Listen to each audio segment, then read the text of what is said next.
Thank you, Bharti.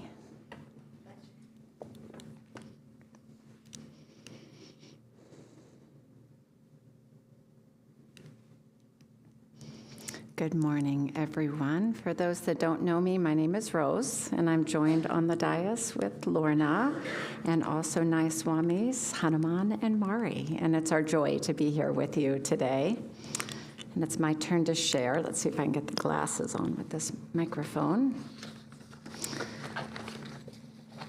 I'm going to start with a reading from Whispers from Eternity. These are poems and prayer demands written by Paramahansa Yogananda and edited by his direct disciple, Swami Kriyananda. This is number 73. Keep the compass needle of my attention ever pointing toward thee. Whether soaring through the sky encased in a steel air cage, or drawn over the land by snorting iron steeds, or moving easily over smooth highways on rubber wheels, or having my very thoughts paralyzed by the pounding din of assembly lines, the compass needle of my attention will ever keep turning toward thy magnetic North Pole of divine love. Beaten by winds of happenstance, drenched by cloudbursts of misery, sucked down in the mud of soul-enmeshing, ego-whipped activity, or wandering lost in jungles of confusion, my mind will yet ever reach out for thy guiding touch. The raft of my life, tossed about helplessly by the driving storms of need, was drifting toward rocks of insatiable desire. O pole star in our wisdom skies, thy twinkling light beckoned and directed me toward thy shores of eternal contentment. Though countless mechanisms pound, twist, or stretch my anguished nerves, yet will the homing pigeon of my love wing its way peacefully toward its true home in thee. A little bit of a heavy one, but the compass always pointing toward divine love. I love that. At the end of last year, I came across a book that I wasn't aware of. It was a biography, a set of biographies of Kriya Yogis, and it was written by an Indian disciple of Sri Yukteswar. And what grabbed my attention was, I came across it, and I said, oh, this is a disciple of Sri Yukteswar. And of the set of four, three were of masters of our lineage, Lahiri Mahashaya, Sri Yukteswar, and Paramahansa Yogananda. So I purchased the book and, of course, read Yogananda first. And I was just filled with such sweetness and awe in reading it. The author, it was a translation from, I'm not sure what language it was written in, but from the Indian language to whatever, there's a lot of them, to English.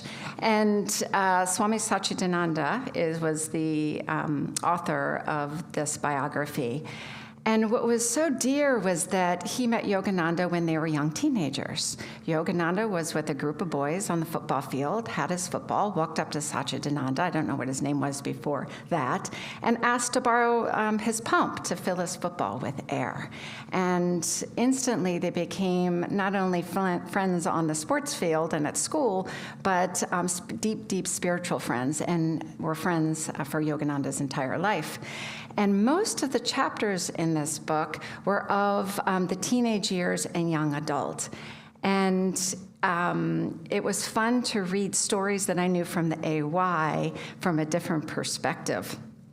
And one of the well-known stories was when Yogananda was a young teenager, and he ran away to the Himalayas to become a yogi with his friend. But before he got there, his brother Ananta intercepted him at Hardwar and brought him home. And he was quite young at this time. And Satchidananda tells this story in the biography. And then he adds this quote afterwards that I want to read. He says, "It became very well known in school, playgrounds, sporting fields, the neighborhood, at home, and among his relatives, that the boy just wanted to stay with saintly matters. After Hardwar, there was no more hindrance in Mukunda's japa, meditation, devotionals, music, and such things. He was openly known to everyone as a child with special distinctions. Classmates, playmates, relative, whether older or younger in age, all held him as Sadhu Mukunda. What impressed me most about reading this was the power of his spiritual inclinations at such a young age. The compass needle of his mind was always pointing toward God. Every word that came out of his mouth, every action was infused with this desire to know God and this insatiable need to do spiritual practices to get to his goal. And I found myself reading this over and over and over again, and I'm thinking back to my teenage years and the radical difference, and it was very, very sweet. In the reading today and throughout his teachings, Yogananda stresses the need to attune ourselves to his consciousness. By attuning ourselves to his consciousness, that is how we direct the compass, our compass, toward our true home in God. Around the New Year, I saw one of these quotes that you see at the New Year, new habits. And it said, avoid saying anything negative about anyone else for 45 minutes a day, and then try 2 hours, and then a whole day, and see how your life changes. And I just kind of chuckled because I was like, that doesn't seem that hard. But I thought, well, let's try to spiritualize that quote. So I thought, okay, well, I'm going to put extra effort into just concentrating for 45 minutes in meditation, which can be quite a challenge. And then I thought, well, maybe the upliftment I feel after meditation and the peace and the calmness, I'm going to see if I can stretch that for about 2 hours into my day. And then I started noticing, as the day went on, what was it that took me out of my center? What was it that took me away from these feelings of upliftment and the fruits of meditation? And I thought of Swami Kriyananda's quote that made such an impression on me when I heard it. I never let anything affect my inner peace. And is this a lofty ideal? Yes. Is it attainable? Yes. And is it worth trying? I think yes. Years ago, when I started meditating, I could only meditate, and I'm not exaggerating, about 3 to 5 minutes. That's about all I could sit and concentrate. I was 25 years old. I was a nurse at a busy city hospital on the East Coast, and I woke up about a half hour earlier than I need to, even though I only meditated 3 to 5 minutes. I had to, wake up. I had to sit. I had to get comfortable. I mean, there was a whole lot to got into just sitting. So I would wake up at 4:30 every morning to meditate, and what motivated me was that my days went better when I got to the hospital than if I didn't meditate for those 3 to 5 minutes. I could handle the challenges. I had more calmness. My mind was clear. I had more poise. About 6 months after I started meditating, I visited Ananda Village and their retreat center there, the Expanding Light. And by that time, I was probably meditating about 10 minutes a day. And I still remember that joy and that feeling of accomplishment when I could sit for their whole noon meditation, which was 30 minutes long. Meditation, periods of silence, stillness are the keys to attunement. Swami Kriyananda has said that the goal of yoga practice is to deepen one's receptivity by stilling the mind, the body, and the emotions. It's making us more sensitive to the divine grace within. There's divine grace within us. There is joy within us. But we really need to quiet ourselves to be able to feel it and sense it and to feel inspired by it. And there's a lot of noise out there. We have a lot of outward noise. We've got the cars and the sirens, and we're coming upon leaf blower and mower season. But then there's also the psychic noise. There is, as we all know, there is a lot of upheaval happening in our country, in our planet right now, and there's a lot of noise. But the more we can disengage from this outer noise, whatever it looks like for us, then the more we can feel our true spiritual nature. We have an amazing contemporary example of soul receptivity in Kriyananda here, Swami Kriyananda. He is the epitome of soul receptivity and attunement to his guru, Paramahansa Yogananda. Outwardly, it's obvious, writing over 150 books, over 400 pieces of music, starting Ananda, and so many lectures that share the vibration and the teachings of his teacher, and the vibration of God's light through Paramahansa Yogananda. I was thinking about it, and I was like, I think Swamiji's attunement to Yogananda started the moment he saw his picture on the AY in a bookstore in New York City. For those that don't know the story, it's written in his autobiography, The New Path. It was 1948. He was in New York City. He took his mom to the dock to board a boat to go to Egypt to meet, he was J. Donald Walters at that time, meet his father in Egypt where he was working. And Swamiji went to a bookstore and he saw the AY. And he didn't buy it, but he saw it, and he picked it up, and he looked at it, and I won't go into that part of the story. You'll have to read it in The New Path. But he didn't buy it. The next day, he went to another bookstore, saw the AY, and he didn't buy it. And he said that he was walking out of the bookstore down the block, and a force turned him to go back to the bookstore, and he bought it right away. And he read it in 3 days, and as soon as he read it, he knew he wanted to go to California. But I love this. He said he didn't want to be impulsive, so he waited a whole day before he boarded a bus to go to California. He rode there in 4 days and 4 nights and went directly to the Encinitas Hermitage, and it was like a magnet drawing the two of them together and his attunement to where he needed to be in 1948. He arrives in Encinitas. A nun answered the door. I believe it was Gyana Mata. And she said, "Oh, you can meet Yogananda after you do the SRF lessons in 4 years." And Yogananda's not here anyway. He's at the Hollywood Church. So obviously Swamiji was very disappointed, but he was determined. He took a bus then to the Hollywood Church to meet Yogananda. He got there, and the secretary said, "Oh, his next opening is in 2.5 months." And I can only imagine Swamiji is just, coming all that way and having a force so strong to meet your guru, and you're turned away. The doors are closing. So he turns to leave, and the secretary said, "Well, you've come all this way. Why don't I just go ask him?" So she came back and she said, "Yogananda will meet you."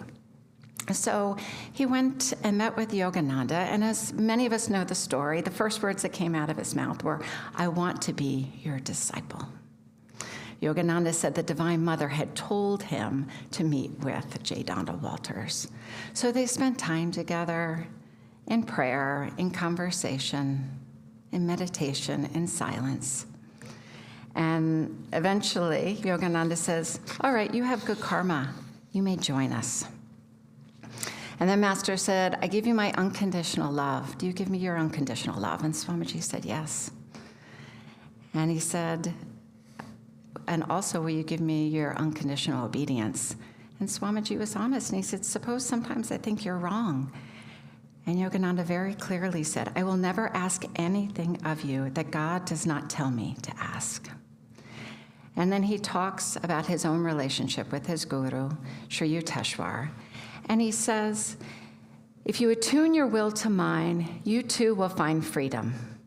To act only on the inspiration of whims and fancies is not freedom but bondage. Only by doing God's will can you find what you are seeking." So to give ourselves to God through this path, or whatever path is yours, with our unconditional love and obedience, is an ongoing challenge on the spiritual path.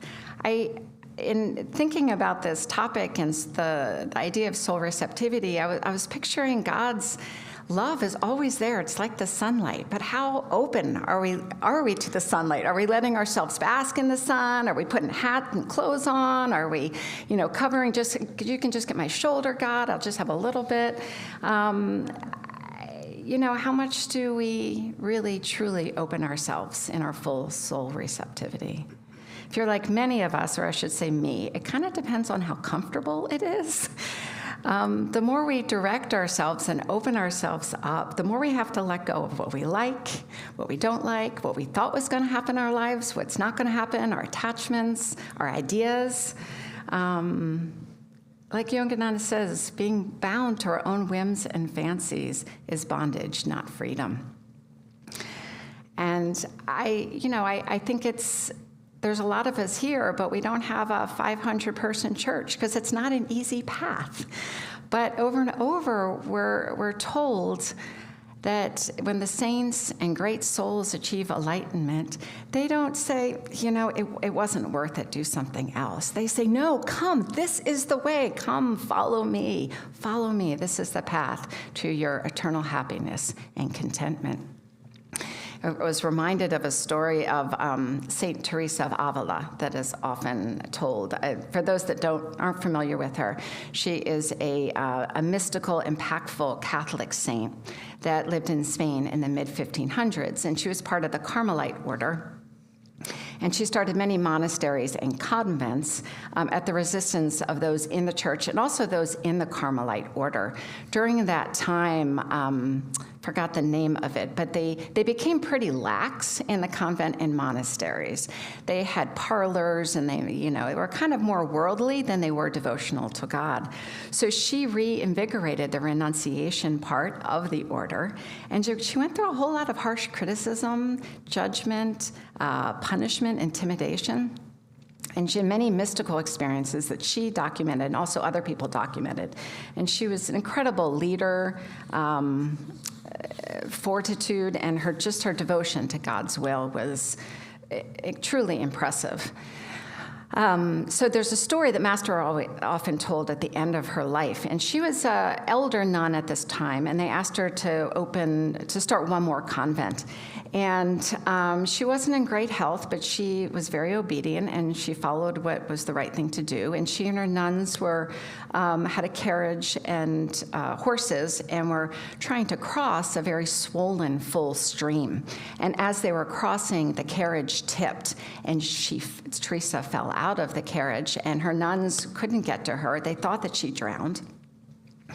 And Teresa, in the water, suddenly beheld Jesus Christ on the bank of the stream. And next thing she knows, she was in front of him, and she was dry. And he said, "Be of good cheer, Teresa. This is how I treat all my friends." And joyfully she said, "Ah, my Lord, that is why you have so few." What's taken me a long time, and I'm still continuing to learn on the spiritual path, is that we aren't asked to be anything except ourselves. We aren't asked to be a Swami Kriyananda. We aren't asked to be a Saint Teresa of Avila. Their lives are, so that we can see the spiritual qualities that they emanate through them. But our task is to figure out how to emanate those spiritual qualities through us. What does it look like through us? And in this reading, it's pretty clear. Attunement, attunement, attunement. Like it says in the reading of the disciple who became highly advanced, but he couldn't meditate much. Yogananda said she got there by attunement. To the one who found meditation difficult, he said, "I will meditate for you as long as you stay in tune with me." Sometimes I get stuck with the word attunement. My brain wants to kind of, get a little bit more clarity. So I looked it up. It's not an easy definition to find. The meaning of being attuned is to be aware of and attentive or responsive to something. So we're paying attention to God and Guru in our lives and responding to inner guidance. Our hearts are in devotion while listening for guidance. And so that's what I'm reminding myself. Our hearts are in devotion while listening to guidance. So start with 45 minutes a day, then try for 2 hours, and then try a whole day and see how your life changes. Many blessings to you. We're going to have some music.